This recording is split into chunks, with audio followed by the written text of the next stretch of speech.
Yves Montand, à retrouver ce soir sur France 5 dans le film culte de Jean-Pierre Melville Le Cercle Rouge, a été le propriétaire d'une sublime maison en Normandie, que lui et Simone Signoret ont rebaptisé le Château Blanc.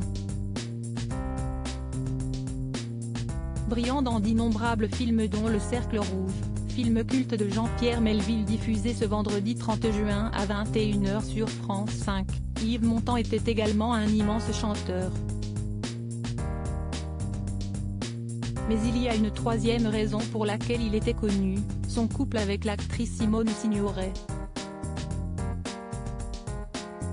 Cette dernière avait quitté son premier mari, Yves Allégret, ils ont eu ensemble une fille prénommée Catherine, note de la rédaction, pour lui. Les deux tourtereaux se sont dit oui en 1951, avant de planifier de beaux projets ensemble. Ils acquièrent notamment en 1954 la propriété d'Auteuil-Authillet, située dans l'Eure, à 89 km de Paris. Une imposante bâtisse du XIXe siècle qu'ils surnommaient le Château Blanc. Dans son autobiographie La nostalgie n'est plus ce qu'elle était, Simone Signoret en disait davantage sur cette belle maison au vaste jardin, se rappelant notamment des mots qu'Yves Montand lui avait soufflés à l'oreille la première fois qu'il avait franchi le perron: il y en a des badminjo et des feuilles mortes là-dedans. Elle ajoutait également que cet endroit représentait le luxe. Un certain luxe qui consiste à pouvoir acheter quelque chose avec le fruit d'un travail.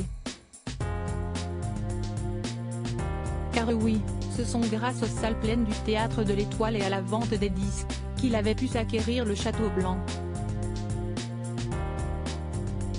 Un endroit pour lequel ils auront toujours eu une profonde admiration. Nous irons peut-être au paradis. En tout cas, à Auteuil, nous y étions déjà, déclara Simone Signoret, elle qui y décédera en septembre 1985.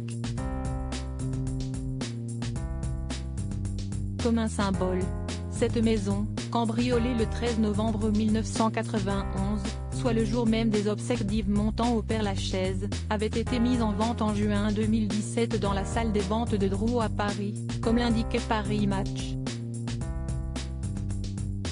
Pour rappel, Yves Montand et Simone Signoret ont vécu une magnifique histoire ensemble et ne se sont jamais quittés, et ce malgré la liaison entre le chanteur et Marilyn Monroe en 1960. La légende veut même, d'après Vanity Fair, que la lauréate de l'Oscar de la meilleure actrice dans les chemins de la haute ville se soit amusée du fait d'avoir été la cocu la plus célèbre du monde.